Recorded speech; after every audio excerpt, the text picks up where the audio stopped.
During World War I, hundreds of young women began working in watch factories. They painted watch dials with glowing radium paint. But after their shifts, these girls, who literally glowed in the dark, began suffering horrific side effects. What followed was a race against time to fight for justice, ultimately changing U.S. labor laws forever. On April 10, 1917, an 18-year-old woman named Grace Fryer started working as a dial painter at the United States Radium Corporation, USRC, in Orange, New Jersey. It was only 4 days after the United States entered World War I. With 2 soldier brothers, Grace wanted to do her part for the war effort. She had no idea that this new job would change her life, and workers' rights, forever. When war was declared, hundreds of working-class women flocked to factories to paint clocks and military dials with the newly discovered element radium, found by Marie Curie less than 20 years earlier. Dial painting was marketed as an elite job for poor working girls. The factory paid more than triple an average factory wage. This industry employed the first 5% of women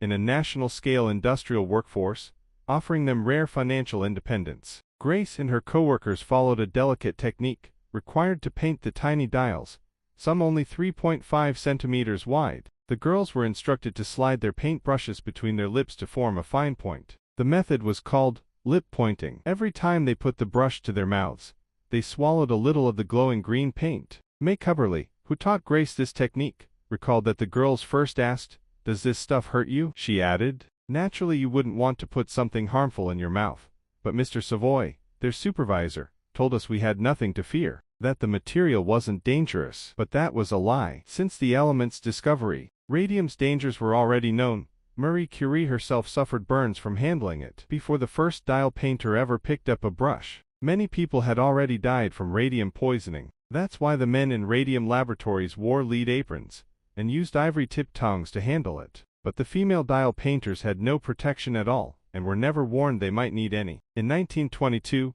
Grace's co-worker Molly Madja had to leave the factory because she became ill. No one knew what was wrong. It began with a painful tooth. The dentist pulled it, but another tooth soon began to hurt. Then ulcers formed. She was in constant pain, and soon the agony spread throughout her limbs. Eventually, she could no longer walk. Her doctor assumed it was rheumatism. He gave her aspirin and sent her home. By May 1922, Molly was desperate. She had lost most of her teeth, and the mysterious infection had spread. Her entire lower jaw, the roof of her mouth, and even bones in her ears were said to be one single abscess. Worse was yet to come. When the dentist gently touched her jawbone, her teeth crumbled between his fingers, not through surgery, but simply by putting his fingers in her mouth and lifting. Days later, her entire lower jaw disintegrated the same way. Molly was literally falling apart. And she wasn't the only one. Grace Fryer now had jaw problems, and severe pain in her feet, and so did many of the other Radium Girls. On September 12, 1922,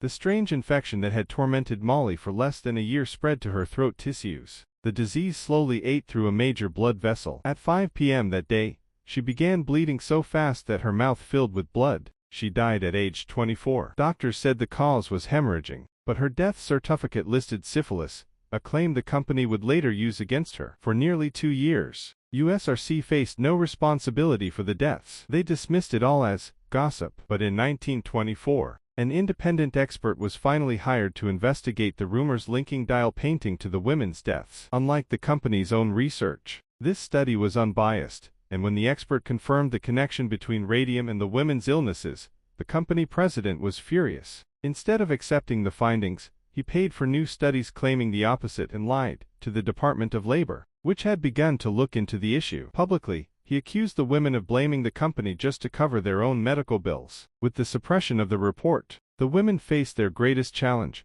proving the link between their mysterious disease and the radium they ingested hundreds of times a day. Although they knew their work was the cause, they fought not only the company but also the widespread belief that radium was harmless. In fact, experts only took the situation seriously when the company's first male laboratory worker died. In 1925, a brilliant doctor named Harrison Martland developed the first tests, proving that radium had poisoned the women. The tests showed that once radium entered the body, its damage multiplied thousands of times, explaining the women's crushed spines, disintegrating jaws, shortened legs, and spontaneous fractures. Despite the radium industry's attempts to discredit Martland's groundbreaking work, The courage and determination of the Radium Girls were underestimated. They banded together to fight the injustice. Their cause had a selfless purpose.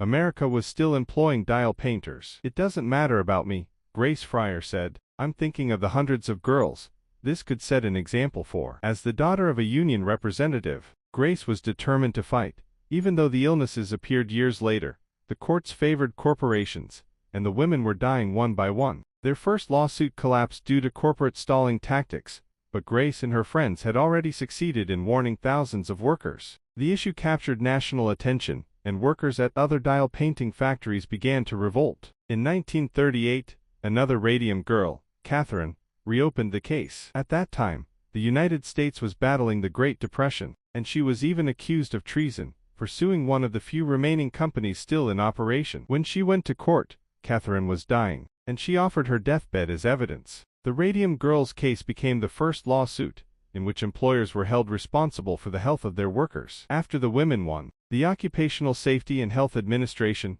OSHA, was eventually established. Before OSHA existed, 14,000 American workers died on the job each year.